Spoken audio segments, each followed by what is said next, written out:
on, guys? Welcome back to RC Everyday. So we've got another engine here from Stirlingkit.com. I'll have a link below to all of their actual running scale engines. You remember a while back we did, I think it was a 4-cylinder. I'm not sure where I've put that at the moment. And I still haven't gotten that running. It's a little big for the scale of cars that I build. So I really wanted to use it in a rat rod, and it just didn't fit right. So we put that on the shelf. We may use it at a later time for a bigger project, if that ever comes to light. So this one is a little more budget friendly. That's what they say here. It's a functional 4-stroke, building your first. So this is a complete kit. And I guess that's why it's cheaper, because you put it together yourself. It does have all the features you'd expect. They do offer extra the things to make it run, like I'm guessing this is ignition modules. We've got each with their own. We've got glow plugs, and we've got a gas tank and fuel lines in there. But again, I just don't have the setup or anything to get these actually running. I don't deal with gas or nitro or anything like that. Everything I have is electric, and not quite ready to take that venture yet. But we're going to put this thing together today. I've downloaded the PDF of the instructions from the website, and yeah, we're going to take a look at this. We've got our block. This is our valve, or our head. Look at that, little valves.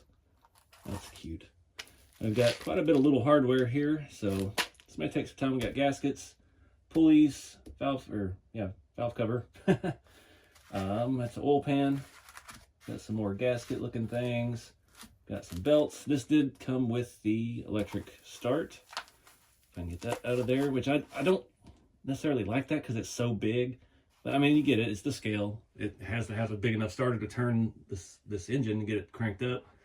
But it just doesn't look scaled on there because that's such a big motor. But, you know, it is what it is. So we're going to try to have some fun with this today. See if we can assemble this and at least get it spinning freely. I'm not an engine guy. I've never really been taught or had any experience dealing with engines.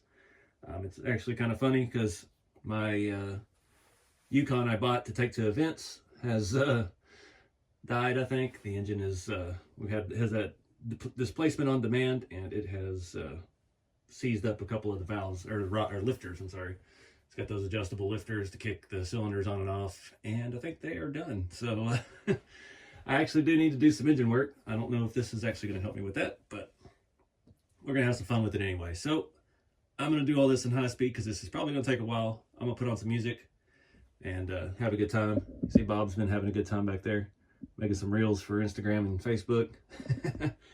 But let's get started. Again, there's links below for all of this stuff and the instructions and everything. And yeah, let's have some fun.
All right, guys, that was not necessarily fun. This thing, the fit and the finish on it's just too tight.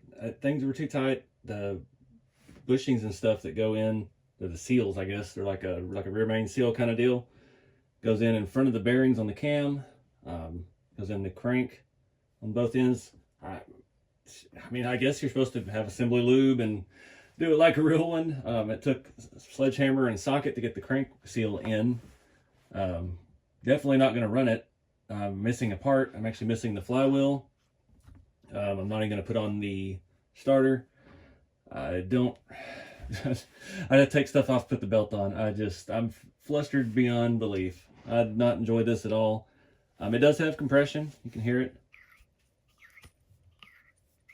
The pistons and the rings and stuff went together smooth. Just lots of little tedious stuff. The E-clips on the rocker arms, total nightmare. Yeah. I mean, I don't really see the point of this. I'm definitely not going to run it because I don't think I could assemble it well enough to where it would actually run.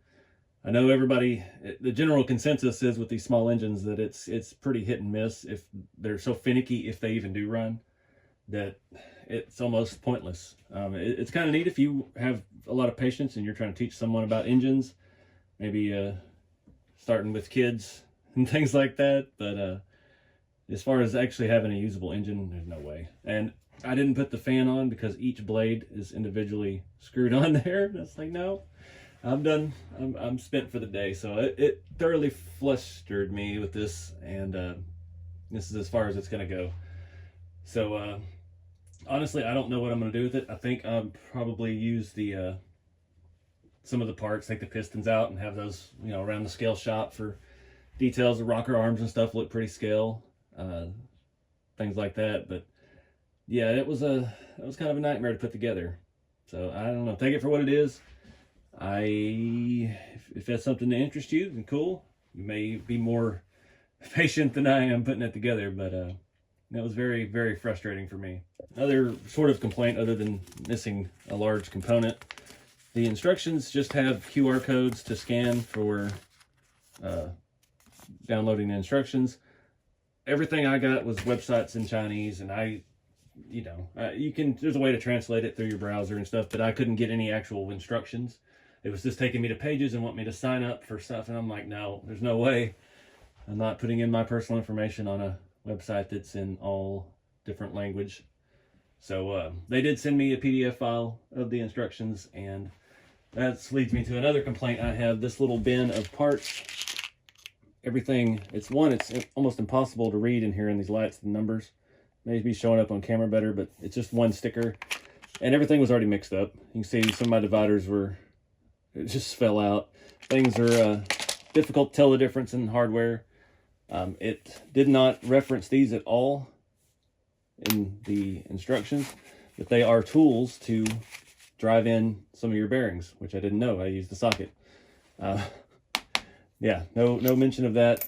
This tool, did figure that out. That is a ring compressor. Just like on a real car, you put it on your block and you shove your piston and your ring into it, and it's tapered, and it worked flawlessly for that. I'm not even going to put in the spark plugs or the glow plugs. Kind of frustrated, kind of done with it. So take it for what it is, guys. If this is your thing, check them out. There's a link below. If you, like me, may not like it.